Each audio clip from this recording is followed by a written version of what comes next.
Hi, everyone, and thank you for the emails, letters, cards, sending love to Chocolate here, Fluffy over here, and so many of you ask what kind of cats they are, and the answer is Himalayans. But they look so different. Here, Fluffy and Chocolate were in the same litter, but Fluffy is so white, and Chocolate has these big chocolate ears, but they both have beautiful blue eyes, and that is because they are a cross between Siamese, those gorgeous blue eyes of the Siamese, and the long silky hair of the Persians. And I did a little research and learned for the first time for myself that there really weren't any Himalayan cats like this on planet Earth much before the 1930s, when Harvard University published in the 1936 Journal of Heredity about breeding efforts to get blue-eyed, long-haired cats by combining Persians and by the Siamese.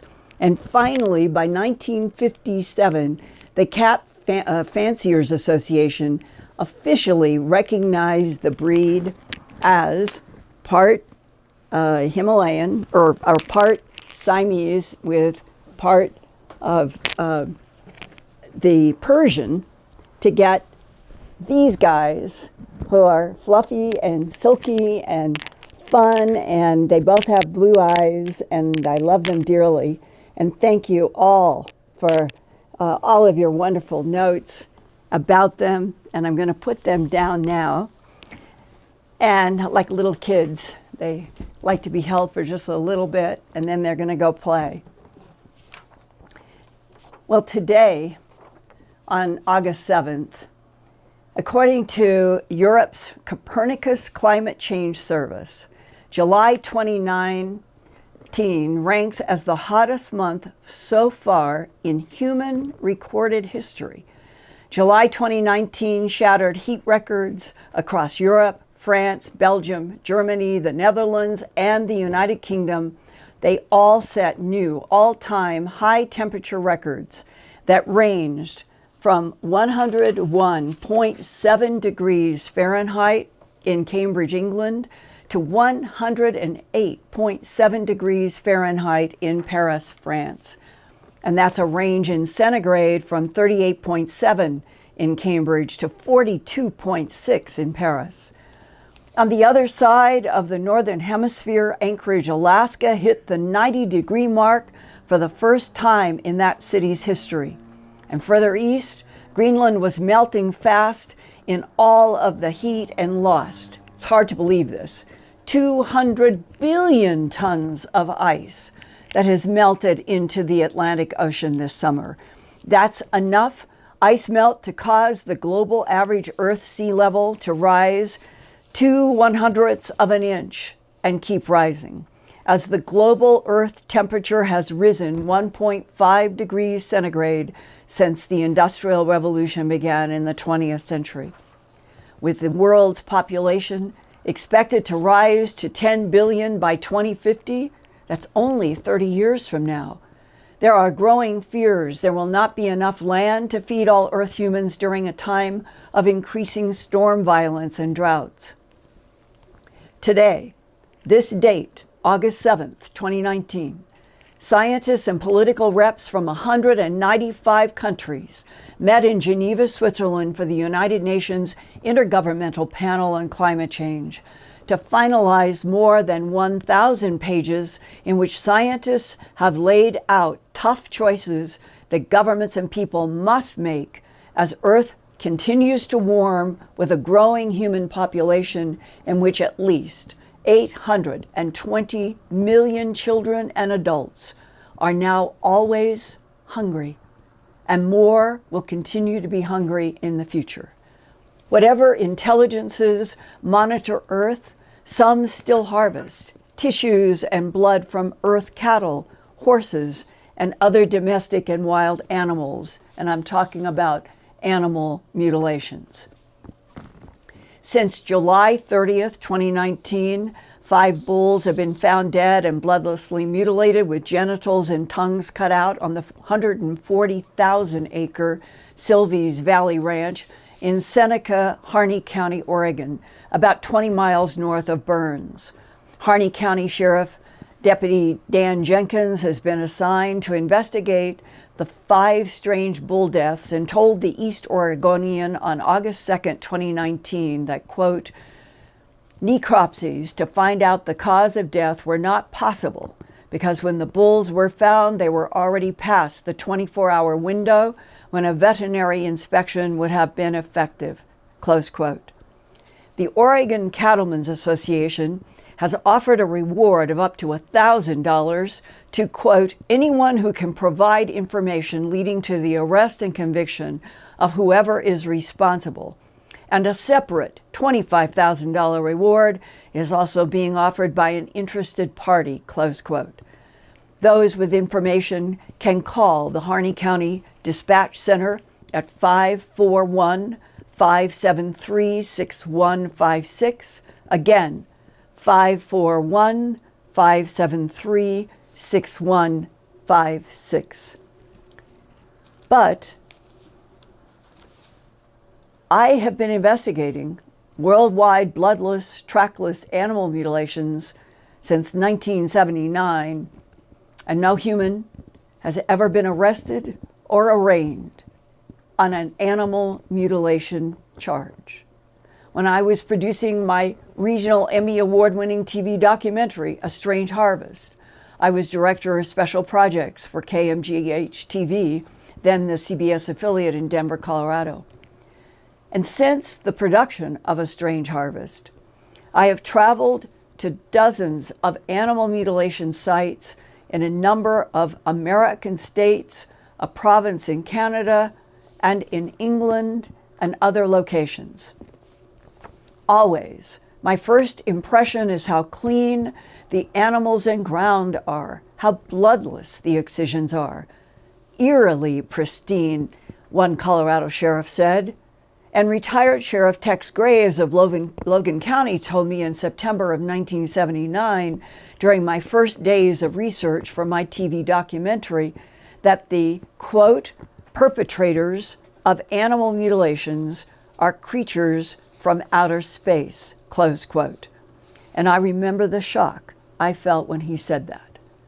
But 9 months later, on May 25th, 1980, when my documentary, A Strange Harvest, was broadcast on Denver's KMGH-TV in a 90-minute special, I had interviewed on and off the record so many ranchers, law enforcement, laser specialists, medical doctors, and Colorado agency authorities involved in animal mutilation investigations that I knew Sheriff Graves was not the only official who linked extraterrestrials to the animal mutilations. Others did. And I also gathered tissue samples from mutilator excisions for pathology and hematology study, and I gathered grass and soil for biophysical and biochemical analysis. The results have provided hard evidence that many of the mutilated animal excisions have been done with heat hot enough to cook the collagen and the hemoglobin. But whatever is doing these excisions, there is no carbon residue left that can be seen under a microscope from whatever heated the excisions. We are a carbon-based life form planet, and there should be carbon residue if a laser or other heating instrument is used to excise hide and tissue from cattle, horses, and other earth animals. So what is the cutting instrument that does not leave carbon residue? For many more photos and forensic documentation, please see my first 2 books, An Alien Harvest and Glimpses of Other Realities, Volume 1, Facts and Eyewitnesses in the Earthfiles shop.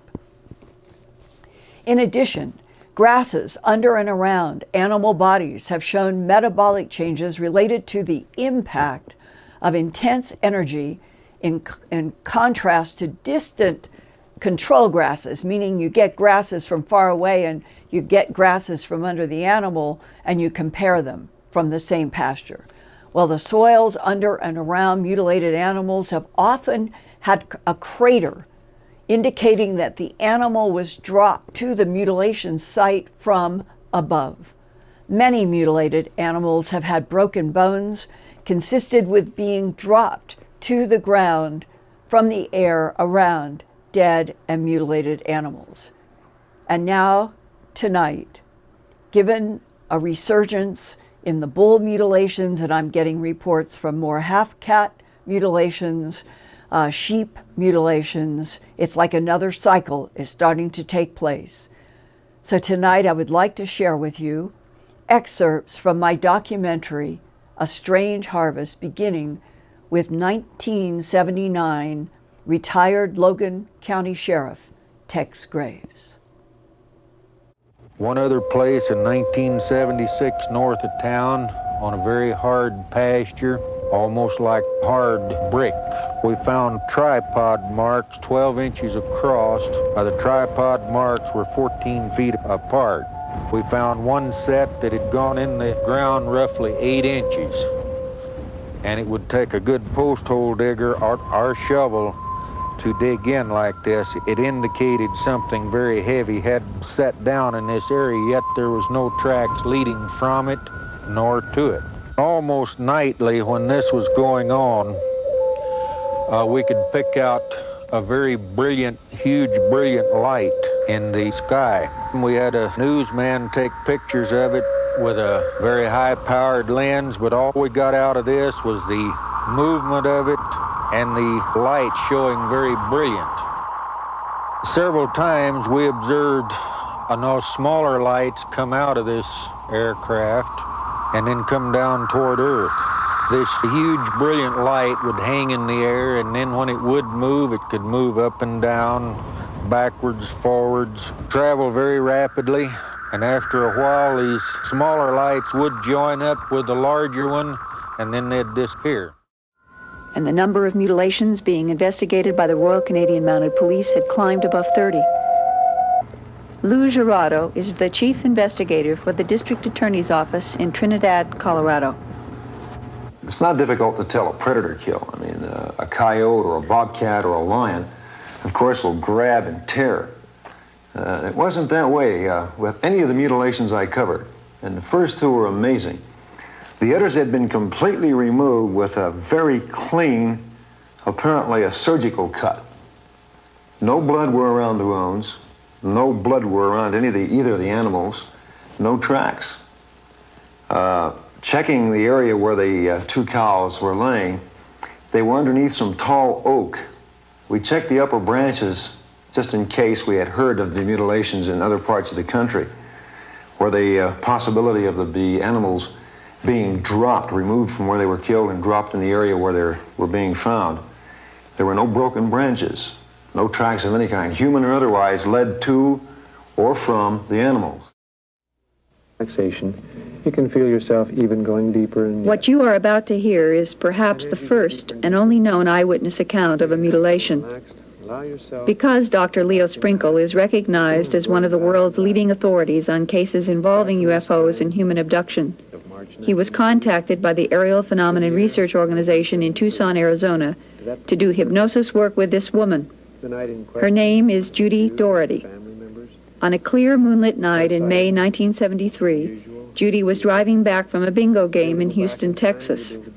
She and her mother, daughter Cindy, and brother and sister-in-law watched a strange, bright light hover in the sky. After that night, she suffered terrible headaches and anxiety. In 1978, she underwent one hypnosis session which brought out part of her unusual experience, but not all of it. She also had several psychiatric and personality evaluations, all with results in the normal human behavior range. This second hypnosis session with Dr. Sprinkle occurred on March 13th, 1980. Now you're standing outside your car. Now you're looking up. You can describe your impressions. What are your impressions? It's like a spotlight that's shining down on the back of my car. And it's like it has substance to it. I can see an animal being taken up in this. I can see it squirming and trying to get free. And it's like it's being sucked up. It's taken into some sort of chamber. It's a little round, tiny room. How is it being cut up?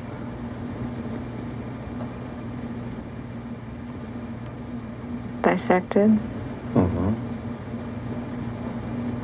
With knives? Instruments of some kind. Mm-hmm. Can you describe the instruments? They're like a knife, but they have different kind of handles. More like a razor that's doesn't have movable parts, but like a straight razor type. There's tissue. It's laid out flat and smooth. It glistens. And the needles, there's needles in it, or what appears to be like needles. It may be probes, I don't know. But it has a tube connected to it. And the same thing with what appears to be testicles. Can't tell. There's a probe or a needle or something inserted. And the tube leaving.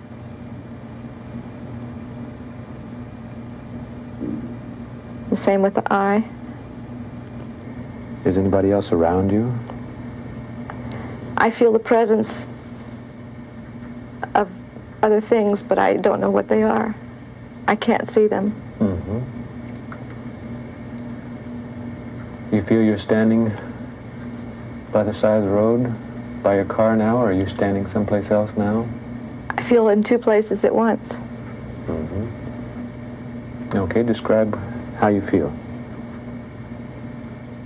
I feel like that I was able to see what was going on in the craft, but I was also standing beside the road. Mm-hmm.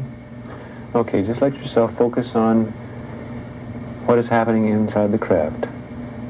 Be aware of who is around you. It's okay. You'll be able to describe who is standing around you.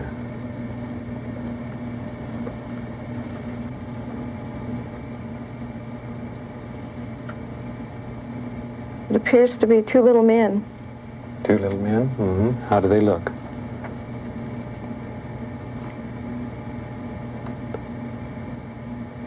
They look... Their hands look funny. They have long claw nails, like... Okay, they have very large eyes. They're very hypnotic. Like, they're so big that... And they don't blink. Their eyes do not blink. It's almost like a snake. They were very snappy about their movements, and they knew exactly what they were doing, and I felt a little better because for some reason, they projected that it was necessary this be done, that, it was for our betterment, for the betterment of mankind that this was done, that they were more or less watching out for us. They were just like doing a job that evidently it affects them too. And it has to do with somehow nuclear waste or testing, or they've been here for quite some time, and they test the soil as well as our water, as well as our animal life, our vegetation. The preceding scenes were taken from a 4-hour hypnosis session. Dr. Sprinkle stated afterward that Judy Doherty is, in his professional opinion, a sincere, honest, and credible person. What happened before our camera was her first complete and vivid recall of her 1973 experience in Texas. They just went about their work. Yeah. Mm-hmm. They didn't have any emotion or feeling. Mm-hmm. They couldn't seem to understand why I would even be upset. Just like it was routine business for them. Like a laboratory animal or something. Mm-hmm. If extraterrestrials are the ones mutilating animals, what do you think the implications are then for this planet? Throughout the mutilations, all of us involved have been concerned with the possibility of the mutilations going from animals to human beings, understandably. Thank God to this point it hasn't happened. Whatever they're doing with the portions of these animals they are taking, I haven't the slightest idea. There's a reason for it. It's not haphazard. There's a pattern to it. I don't know. I think it's a wait-and-see game. What else can we do? If we do have beings from outer space doing this, with the capabilities to do things like this, what can we as a human race do? If they have the knowledge and the technology that it looks like they have, we're powerless. So maybe it's a wait-and-see game. I can't see anything else to do.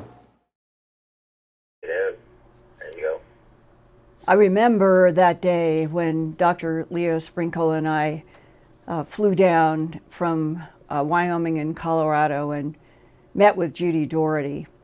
And she was so down to earth, a person that when she spoke, it was plain, it was straightforward.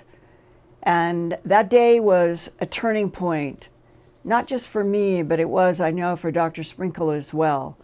He had been exposed to animal mutilations linked to non-humans through other cases, but it was the Judy Doherty case that has a lot more to it.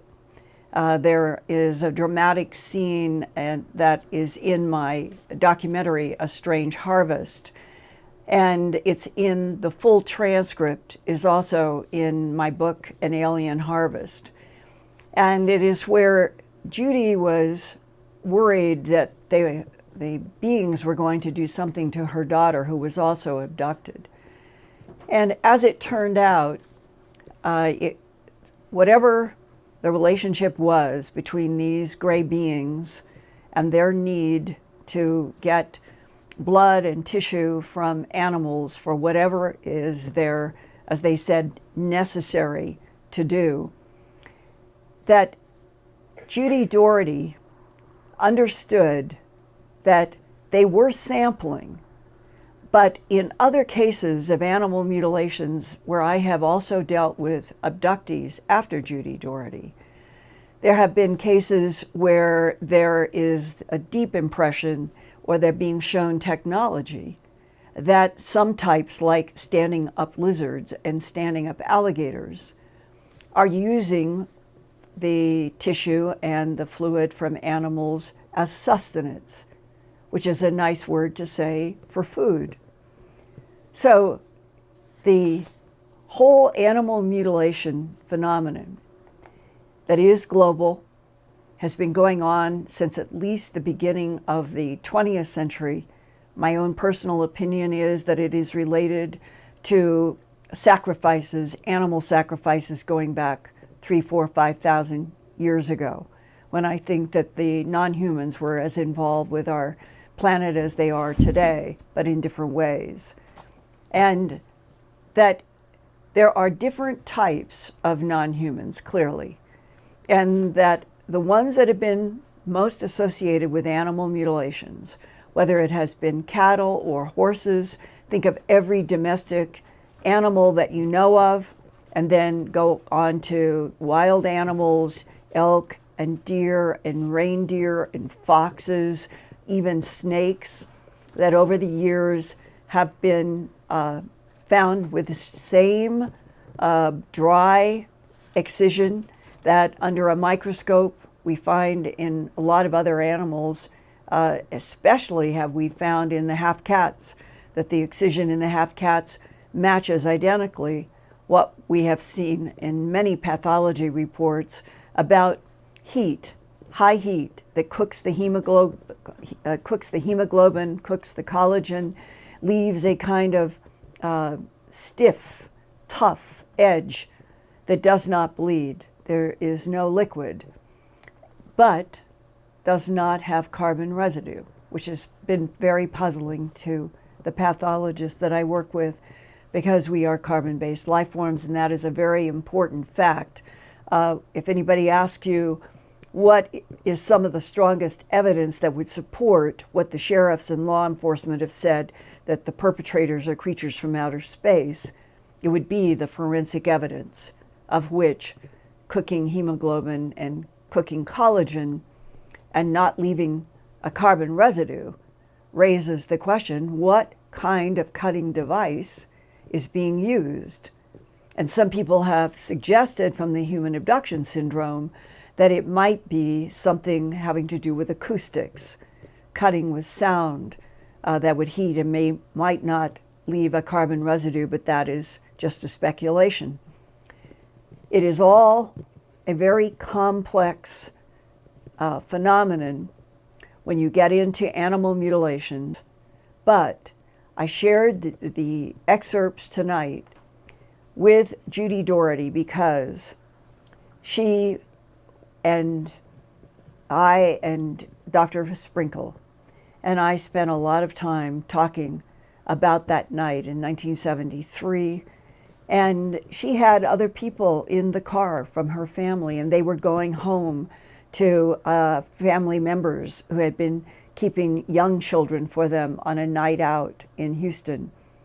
And they remembered distinctly how the family members met them at the door with, "Where have you been?" And they had missing time. And in the hypnosis, the excerpts that you saw tonight, and for those of you who would like to see the entire hypnosis session that was in my original Strange Harvest, you can get a Strange Harvest from me that even has added information at the beginning of news that happened after that May 25th, 1980 broadcast. And then we added updates, and that's on the DVD that I distribute through Earthfiles in the Earthfiles shop. So as we move in to the summer, late summer and the fall of 2019, this would be a period in the year when in other years, going all the way back to the beginning of the 20th century, the horse that was called Lady, that was September 7th, 1967. They found her on September 9th. As we get into the fall, that is one of the seasons where the cycles of larger animal mutilations have often come. And that's why it seems to me that with the 5 bull mutilations, more half cats, other mutilation reports, that we're moving into another one of these periods. I will keep reporting as the season unfolds. I will keep reporting at my news website, earthfiles.com, and bringing to you on the Earthfiles YouTube channel some of the highly strange cases that might emerge, and use tonight as sort of a benchmark of why the law enforcement that put up rewards looking for human perpetrators of animal mutilations over now nearly 2 centuries. It's never been claimed and no one has been arrested. And that in and of itself links to law enforcement saying the perpetrators are creatures from outer space, because a lot of those sheriffs and deputies and ranchers who talked to me and would not talk on camera but told me off the record how many times they had seen a beam of light come down into a pasture, and in some cases they saw an animal rise in a beam of light or be lowered in a beam of light. And they were too afraid, the ranchers said they were too afraid to go at night to where the beam was, and they waited till the sun came up. And then when they went back into the pasture where they had seen the animal rise or be lowered, there was one of their animals dead, bloodlessly mutilated, no tracks around it, exactly as Lou Girotto and so many law enforcement know. And the lack of tracks around animal mutilations around this planet, going all the way back into the 20th century, is why law enforcement, right from the beginning, they looked up to the skies and said to each other, whatever is doing this, it is raising these animals up from the pasture, taking them away, making the surgery, and then returning them back to the pasture, and that would explain why no blood and no tracks at the site. So this has just been a kind of a short pieces of some of the highlights tonight. For those of you who may not have been exposed to the animal mutilation phenomenon and see headlines about new ones in Oregon, and hear that law enforcement is looking for human perpetrators, and I'm suggesting that nothing has changed, and that, as Sheriff Tex Graves told me back in September of 1979, the perpetrators of the global, worldwide animal mutilations are, quote, creatures from outer space, close quote. And for those who might not have heard this before, I sit in front of you as living proof that if you are nervous or it makes you feel afraid to learn that the perpetrators of animal mutilations are creatures from outer space, I personally have been out by myself in pastures on some 30 animals, gathering tissue and soil and grass samples for the pathologist and the biophysicist who helped me do investigations. And even though there were times I would look up at the sky and I would feel vulnerable, I always felt if I meant to keep doing this investigation on this extremely important question, who or what is killing and mutilating animals around this planet and why, I'm just going to keep putting one foot in front of the other, and I'm not going to back off. I'm going to continue to go out into pastures, and I'm going to gather tissue, and I'm going to gather soil, and I'm going to gather the pasture grass and see what we can learn.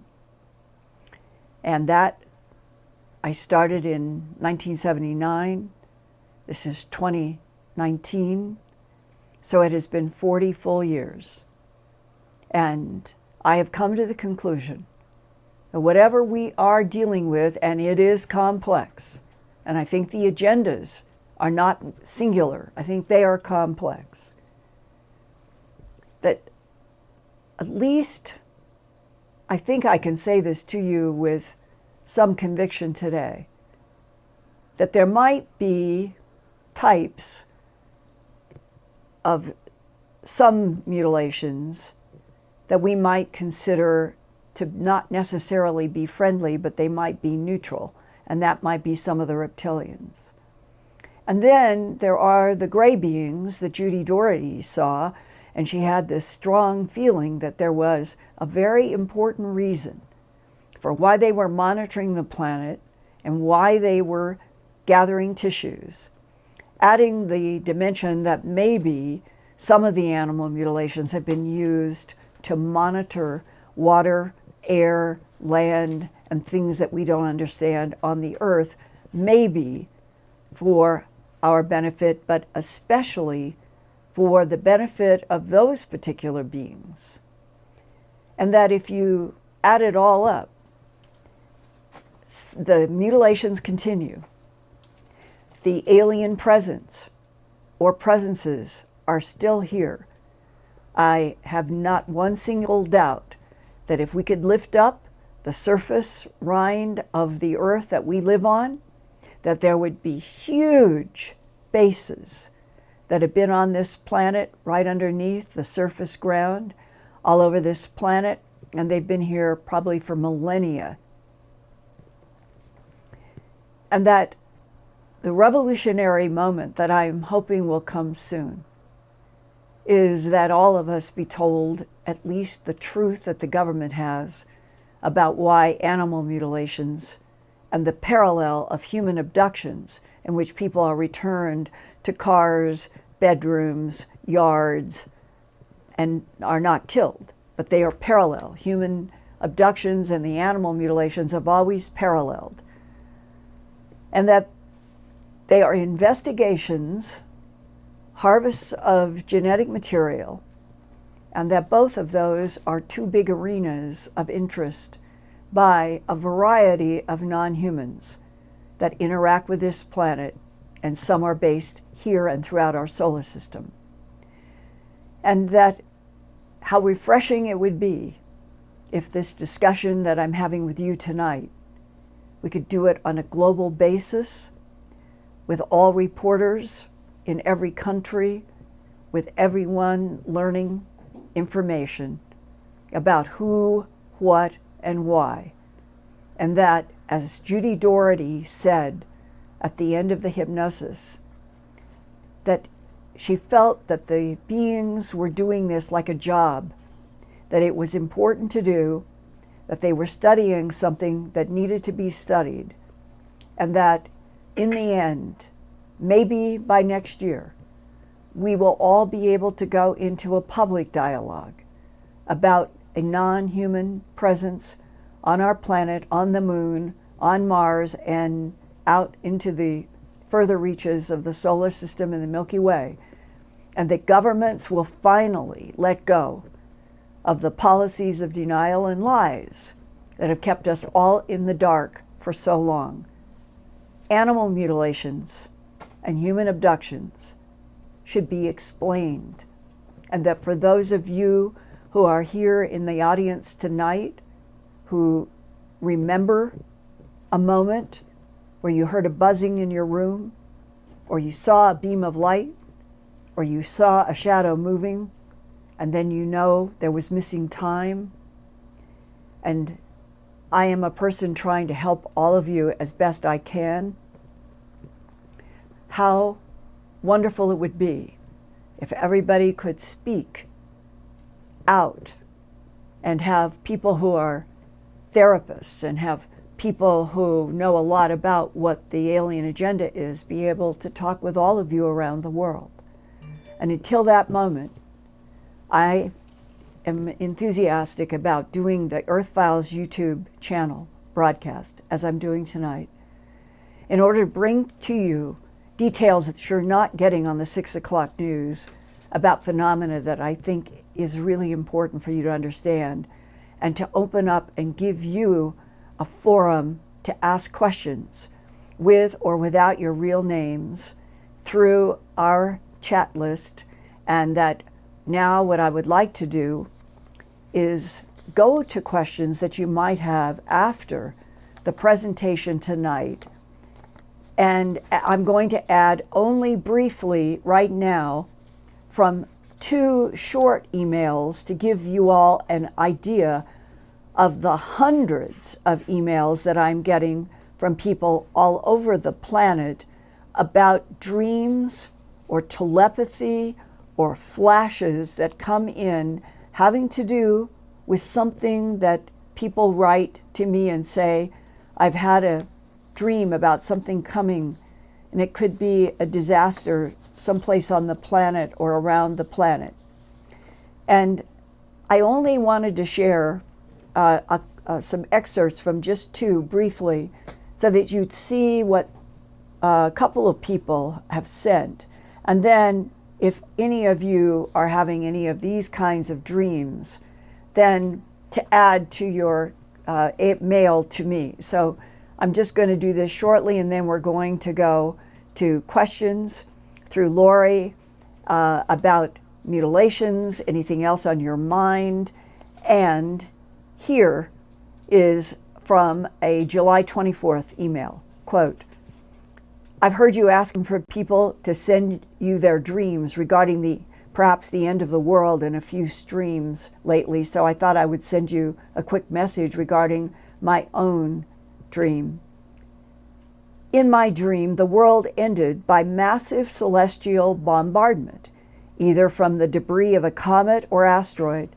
I remember fireballs falling from the sky, feeling the earth shake and heave from the impacts. People were running, screaming. There were flames and explosions everywhere. I was in my neighborhood, running toward my home. My family fosters for a local animal shelter, and I was concerned for the cats and the dogs, hoping I could reach them in time to at least try and comfort the animals and say goodbye. I reached the end of my street, and a massive fireball fell from the sky and obliterated my house. My only consolation was that it happened quickly. I ran from the smoking crater, choking on ash. The flames were rising higher. Smoke filled the air. I ducked behind the hulk of a car, trying to think what I could do. Where could I go? It was so loud, the roaring and the screaming. I couldn't think. I remember looking up one last time as a fireball fell straight toward me and hit the car. And I sat up bolt right in bed, and I was blown away by that scene. This is distressing to think about, and my eyes teared up as I wrote this. I have had many vivid dreams throughout my life that felt like a message from something. This felt like a message dream, but I have also had some very minor dreams about the future that came true. It has only ever been minor, trivial events. So I really hope this one does not come true. And all of us would share that. But my feeling is the more we have sharing, even about dreams that seem apocalyptic, it may be that by the very utterance of this, that we are sending out vibrations in the universe. Don't let this happen. Hear us on earth. See us on earth.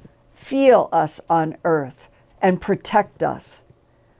Now, just on the other side of an asteroid or a comet coming in, here is a brief letter about a very current dream that somebody is having, and it starts, I have been having recurring dreams of high tsunami waves deluging the island of Trinidad, where I presently live. Trinidad is just a few miles off the east coast of Venezuela, and we are just about 1,864 square miles in size. From my recurring dreams, I estimate that the island of Trinidad becomes covered by seawater that is close to 600 feet high and means it would cover most all of the island. All the oil and gas platforms and massive drilling rigs are totally destroyed. Also, all our industrial estates. Just about 30,000 people remain alive and are situated in our northern range of mountains. Our present population in Trinidad is about 1.5 million. Prior to the tsunami hitting us, there is a very powerful earthquake, and it occurred around 3 o'clock in the early morning hours based on the clock that I could see. Huge waves hit about 10 minutes later. I have told several friends and relatives living here in Trinidad and abroad about this vivid dream that I am having frequently. Now, none of this is to provoke fear in any of us. I have now probably files now this thick of letters that I have been getting in other categories. And so what I'm trying to do is to try to organize it in pieces and sections, and think I will bring up pieces and sections in each of my Wednesday nights, so that the very utterance of what people are seeing in dreams or in meditation or hearing telepathic thought, it might be that our talking about it, your asking questions, are bringing this idea that there could be something out there around the corner that falls into these kind of categories. Our group that keeps growing on the Earthfiles YouTube broadcast, by our very discussion, straightforward, no fear, bring it up, maybe we will help tremble the lines that I think the way the universe works with entanglement, that there will be other intelligences, other forces, other energies that will hear, and then let's ask to help. Whatever could be coming, let's ask for it to be reduced. And now, with that tonight, kind of a heavy-duty plate tonight, I would love to hear what questions that you have. And Lori, if you're standing by with the first question, I'm now You got learning it. to bring my iPhone up for the question, and then I'm going to put it back down.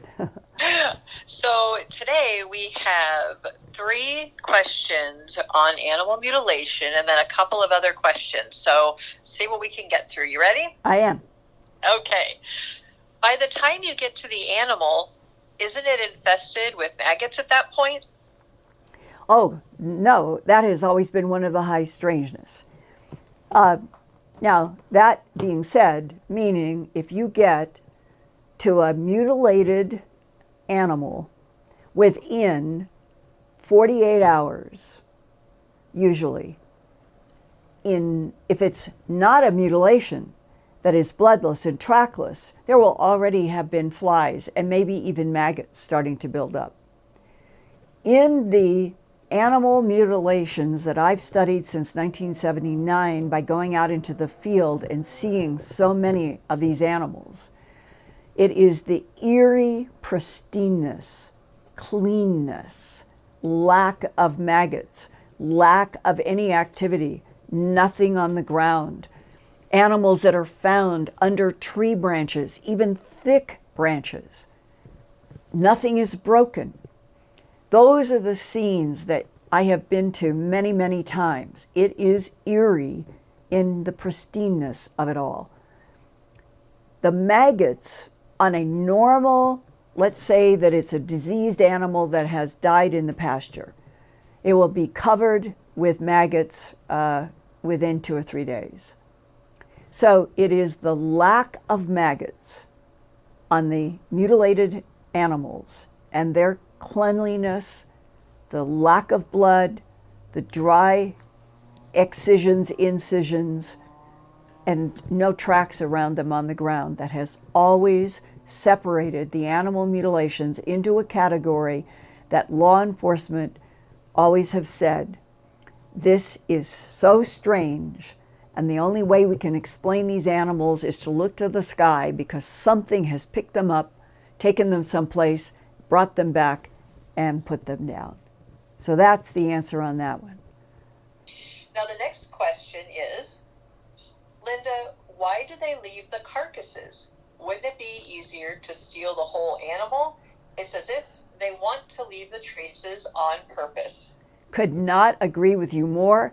And I remember in that first discussion that I had with Sheriff Tex Graves that I began the video excerpt because he was showing all of those photographs of UFOs that he, at the Sheriff's Department, working with a photographer, had gotten. Sheriff Tex Graves said right from the beginning, when he went to his first animal mutilation, and then they were just coming and coming from the early 70s, he said, when you stand and you look at how strange it is, and the strangeness always hits everybody who's ever been to an animal mutilation, myself included. It's just, everything about it is bizarre. And to Sheriff Tex Graves, I said, and Sheriff, even if it is creatures from outer space, as you have just said to me, why would they return the animals to the pasture, to the farmyard, to the corral, to wherever it is? Why would they return the animal to be found? And that's when the sheriff and I got into a discussion about there's a flaunting quality that has always been there in the mutilations. It's almost as if something is kind of watching from afar and looking at humans puzzled, saying, we can do this. You can't. And you can't even figure out how we do it, let alone why. That has always been the kind of flaunting feeling on the other side. And Sheriff Tex Graves completely agreed.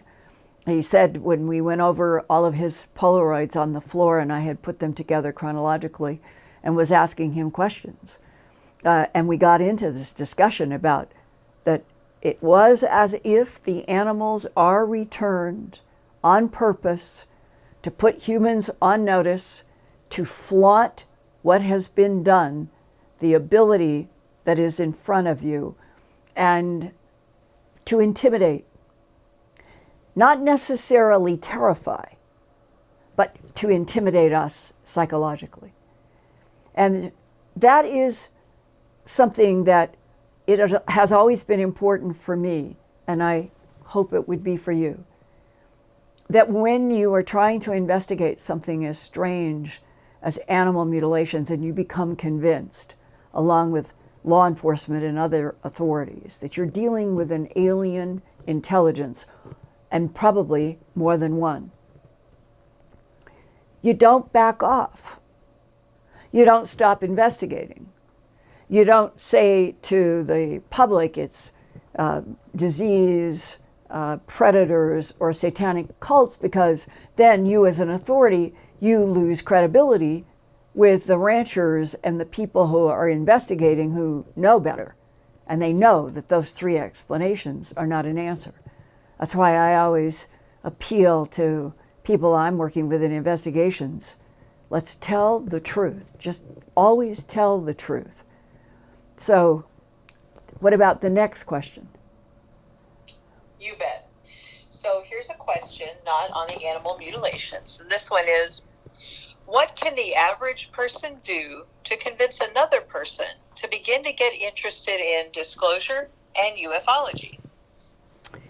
Well, that's really a good question. For me, and I guess everybody that I know, to not want to know everything there is to know about other life forms in this universe is incomprehensible to me. I want to know everything there is about all life forms, good, bad, neutral.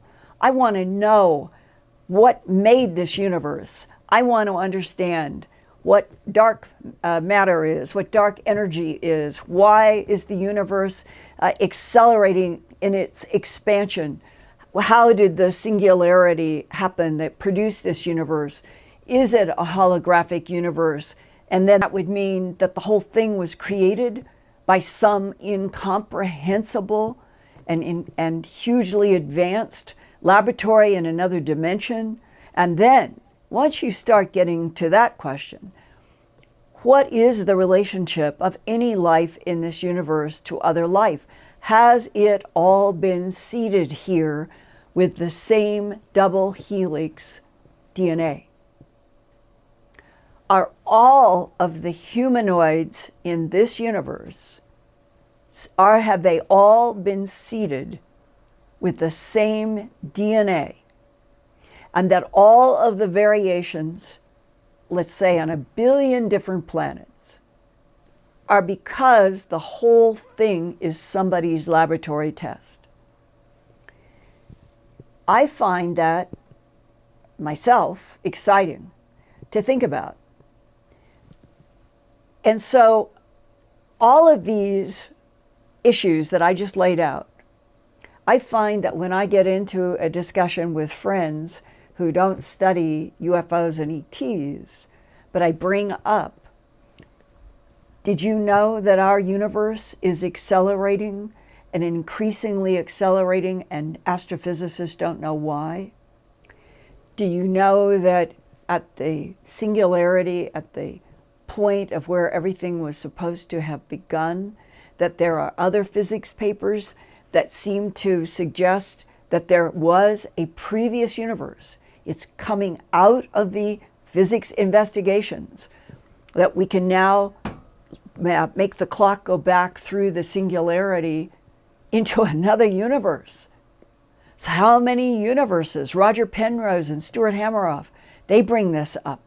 Cycles of time, Roger Penrose wrote.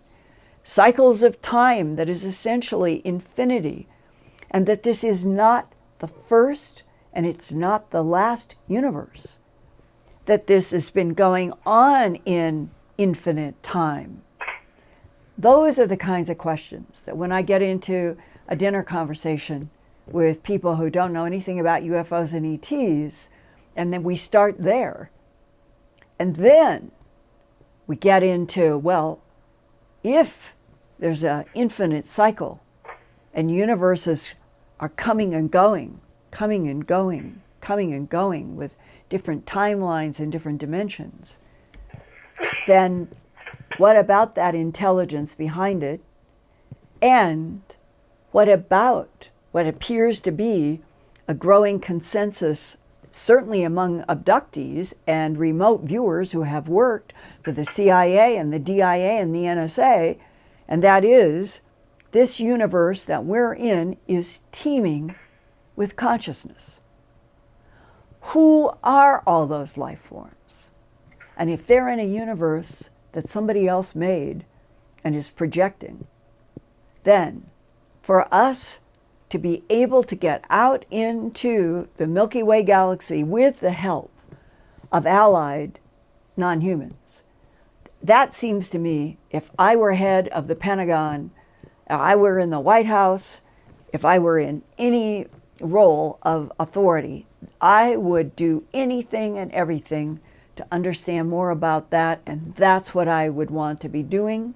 And as I understand from whistleblowers, we have had interstellar trade routes with some of our friendly allied non-humans since at least the 1970s. And that excites me. And all I want is to have all of this information that our government around the world, all the governments, what they know, told to all of us, so that humanity doesn't continue to be sort of cordoned off, so only the power brokers get to know everything, that the rest of us are treated like something that is to be kept in the dark. That's the part that I think is wrong. That's the part that I resent. That's the part I think that has abused evolving humans, and that is why I work as hard as I do, because for you, all of you, everywhere, I think we humans deserve to know the truth, the good, the bad, and the neutral. And I hope you will tell everybody you know to keep coming here on Wednesday nights so that my Earthfiles YouTube channel will continue to grow and grow and grow, and we will have a bigger and bigger discussion. And for those of you who haven't signed up yet, sign up for the UFO cruise in October. Lori, it's the first weekend, isn't it, in October that we all gather in San Diego? I will put that link out there so everyone can see it from your page. All right. And this is going to be fun, you guys. I understand that they have been selling tickets fast, but there still are some. And it would be so wonderful to meet those of you who are on the other side of the lens on that boat, where we could stay up all night like I wanted to in Manchester with that huge audience I had there, and they had labor rules or something, and we couldn't. But on that ship in October, on the UFO cruise, we could stay up all night, at least one night, and just do nothing but talk. So, Hey, Linda, that starts on October 6th through 13th. All right, and at my Earthfiles news website on the far right, I have a Linda Appearances and Conferences, and it is right there. It is my last big event for 2019. So go there, sign up, and I would see you on that cruise from San Diego going down to Mexico and back. And with that, you guys, from Fluffy, from Chocolate, from Lori, from Brad, from Eric, from everybody, I want to say so long tonight, and I look forward to seeing you back next Wednesday.